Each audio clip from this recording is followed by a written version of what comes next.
예, 안녕하세요. 연세사랑병원 유튜브의 어깨에 대해 말을 하고 있고, 또 제 개인 유튜브도 닥터구의 슬기 TV에 나오니까 같이 봐주시면 감사하고요. 자, 우리 회전근개 부분 파열에 대해 말을 했잖아요. 네. 운명이 어떻게 돼요? 나중에. 회전근개 부분 파열은 이제 회전근개 부분 파열도 정도가 있는데, 회전근개 부분 파열이 50% 이상의 층을 그러니까 차지했을 때, 인대가 만약에 두께가 10이라면 5가 찢어졌을 때, 5 이상을 차지했을 때 한 5년 내에 44%의 환자분들이 완전 파열로.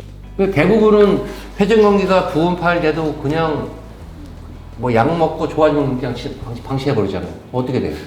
한 반에서는 완전 파열로 가고. 완전 파열은 수술 꼭 해야 되죠. 완전 파열은 수술 말고는 현대의학에서 나을 수 있는 방법은 없습니다. 네. 무릎 인공관절, 퇴행성 관절 말기일 때 가장 좋은 것은 인공관절인 것처럼 회전근개 전층 파열은 무조건 가능하면은 해부학적으로 봉합술 회전 원칙이잖아요. 그게 가장 좋죠. 근데 아프잖아요 하면은. 오래 가고 진짜 재활 기간 좀 오래 가지셔야 돼요. 회전근개가 다시 파열되면 안 되니까 그러면 결국은 완전 파열이 가기 전에 막으면 되잖아요. 가장 좋은 그런 방법이죠. 막는 거에 뭐가 있어요? 회전근개 완전 파열로 가기 전에 막는 방법, 그러니까 뭐 염증 시기를 거쳐서 부분 파열이 되고 또 부분 파열 시기를 거쳐서 또 완전 파열이 되는데, 이 사이사이 막아줄 수 있는 방법들이 가장 이제 중요한 부분인데, 그때 저는 뭐 여러 가지 주사 치료 또 그 중에 하나의 방법이 될 수도 있고, 또 가장 중요한 것 중에 하나가 이제 뭐 정형외과에서 항상 강조하는 거지만 운동 치료가 또 가장 중요한 방법입니다. 운동 치료가 회전근개 강화 운동과 스트레칭 운동이 있겠죠. 예. 그 운동은 나중에 우리 김철원 선생님 시험을 하는 거다. 알죠? 두 번째는 주사 치료를 통해서 또 도움 받는 것이 좋습니다. 회전근개 부분 파열이 제가 알기로는 무조건 수술하는 않잖아요. 그리고 회전근개 부분 파열이라도 무조건 수술 안 하는 것도 아니잖아요. 예, 맞습니다. 회전근개 부분 파열 하더라도 수술하는 경우가 있어요. 봉합해주는 경우가 설명해 주겠지만, 근데 사실은 회전근개 부분 파열은 수술하는 경우는 한 10명 몇 명 정도 돼요. 굉장히 드뭅니다. 회전근개 부분 파열이 있으셨을 때 50% 이상일 때 그 층에서 50% 이상의 부분 파열일 때 6개월 이상의 보존적 치료를 해도 통증을 계속적으로 호소하시고 근력 약화를 호소하시는 환자분들에 한해서만 수술적 치료를 좀 진행을 합니다. 그럼 바꿔 말하면 초기에 발견해서 주사 치료 같은 걸 잘 받아서 염증을 가라앉혀주고 통증을 가라앉히고 근력 강화 운동을 보강해주면 수술로까지 가는 경우는 많지 않죠. 적으시죠. 적어지고, 그리고 그게 또 전층 파열로 가는 거 늦출 수가 있는 거죠. 맞습니다. 오케이, 여기까지. 그러면 주사가 운동을 알려주실 거고, 네. 주사는 뭐가 있어요? 주사는 다양한 종류가 있습니다. 일단은 요즘은 크게 추세 자체가 항염증 치료. 예전에 우리 어르신들부터 이제 뼈 주사라고 가장 많이 알려진 이제 스테로이드 치료가 있고요. 요거에 이제 더해서 한 15년 전부터 이제 계속 이제 유행 중인 재생 치료가 크게 있습니다. 이 재생 치료 중에는 이제 프롤로 치료 있고 콜라겐 치료 있고 이제 더 나아가서는 PRP 치료까지도 이제 좀 있습니다. 제가 또 주사 하나 알잖아요. 무릎에서 재생 치료 하다 보니까 인제도 공부를 많이 했는데, 부분 파열일 때 통증의 가장 큰 원인이 염증이죠. 네. 염증. 그럼 결국은 염증을 가라앉히는 약을 써야 되죠. 그 중에 가장 좋은 게 스테로이드. 그죠? 스테로이드 나중에 한번 다시 설명드리겠지만, 강력한 항염증작용이 있어가지고, 부분 파열로 통증 있는 사람을 한 번 내지 두 번 맞으면 통증 좋아지죠. 네. 굉장히 좋아지잖아요. 그리고 그 스테로이드를 그냥 넣는 게 아니라 초음파를 보면 넣잖아요. 넣어가지고 통증이 가라앉혀지면 통증이 없는 상태에서 회전근개 근육 운동, 스트레칭 운동에서 이걸 진행을 막을 수가 있다고 되어 있잖아요. 네, 근데 단점이 있을 것 같아요. 어떤 단점이, 스테로이드 단점이 뭐예요? 일단 스테로이드의 단점은 크게는 국소적인 단점이랑 전신적인 단점이 있습니다. 이 전신적인 단점은 저희 막 어렸을 때 의대생 때 이거 시험 문제에 스테로이드 단점을 10개 써라 막 이렇게 나올 정도로 이 단점 굉장히 유명한데요.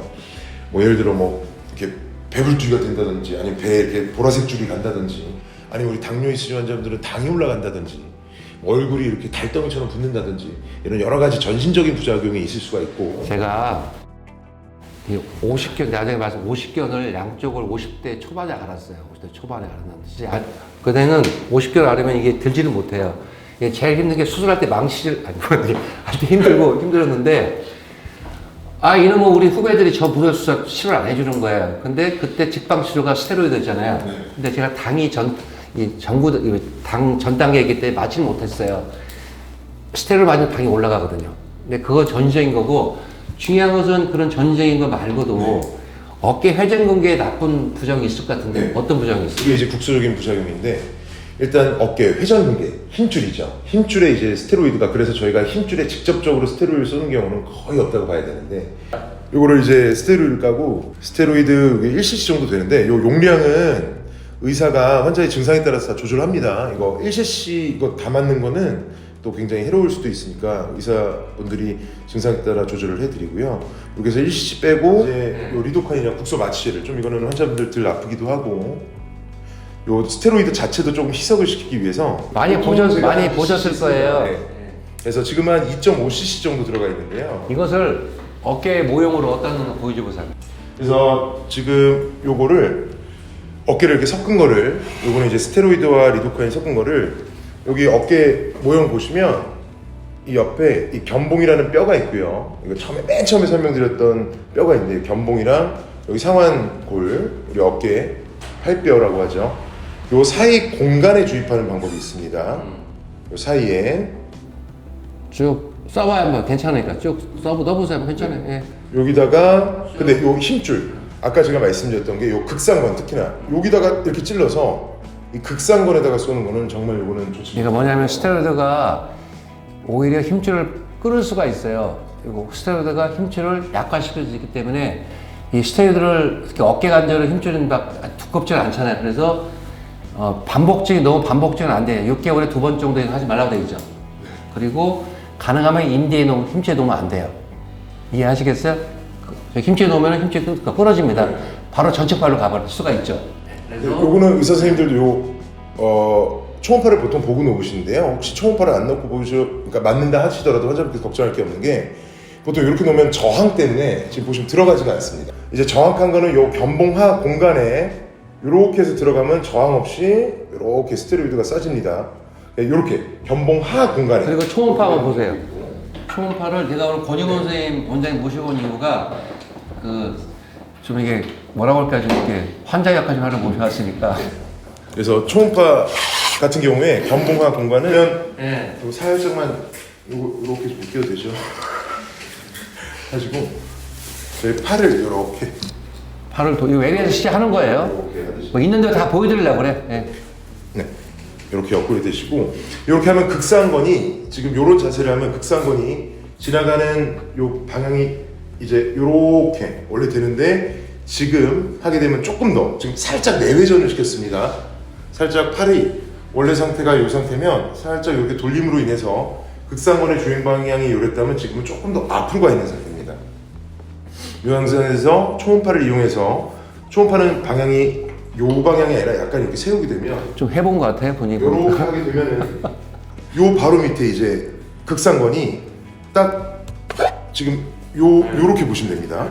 요렇게 보시면 요 극상건이 여기 딱 보이게 되고 그러면 요 극상건의 바로 위편으로 이제 주사를 안 찌를게요. 요렇게 해서 요 초음파 유도하의 바로 밑공간으로 해서 주사를 놓게 됩니다. 그러면 윤활낭이라는 이 힘줄에 위에 주머니가 보이는데 그 주머니가 좀 부풀어 오르는 것을 볼 수가 있습니다. 그러면 견봉하 공간이라는 곳에 스테로이드 주사를 놓게 되는 거고요. 지금 이분 같은 경우에도 여기 염증이 많이 있잖아요. 윤활낭 쪽에 더 염증이 염증이 좀 많이 있어요. 네. 이런 경우에는 방금 이 견봉하 공간에 주사를 놓는 것이 맞고요. 선생님 말씀하셨듯이 여기가 터졌다. 여기가 터졌으면 이 관절강 여기를 타겟으로 해서 주사가 이쪽으로 작용을 하게끔. 이해하시겠어요? 이게 그냥 단순히 무리의 염증이 오잖아요. 되게 아파요. 그래서 스테로이드는 이렇게 관절 초음파를 보면서 6개월 안에 2번 정도 맞나요? 상지는 이제 체중을 부하하는 관절과 또 연골 자체가 이제 내발진증이 사람이 아니다 보니까 조금은 무릎보다는 조금 덜 타이트하게 조금 정도. 자, 정리합시다. 네. 그러니까 부분 파열의 첫 번째 주사는 스테로이드. 근데 급성 통증이 있을 때 한해서 통증 없으면 말 필요 없잖아요. 네, 이게 급성 통증이 없는데 스토리도 맞는 거 맞는 거 아니에요. 이해하시고 무조건 듣다 맞는 거 아니에요. 네. 그런데 이게 좋은 치료법인데 그만큼 강력하기 때문에 오히려 잘못 놨거나 자주 맞으면은 힘줄을 더 끊을 수가 있다는 거. 이해하시겠어요? 사실 외래들이 초음파를 보고 놀 수 있는 의사가 많지가 않아요. 다 영상을 시키죠. 뭐 띄워주는 게 좋죠. 똑똑하신 것 같아요. 내가 몰랐는데 굉장히 똑똑한 것 같아요. 저 다음 시간에 또 다른 주사에 대해 설명드릴게요. 연세관병원 유튜브를 많이 이용해 주세요. 감사합니다.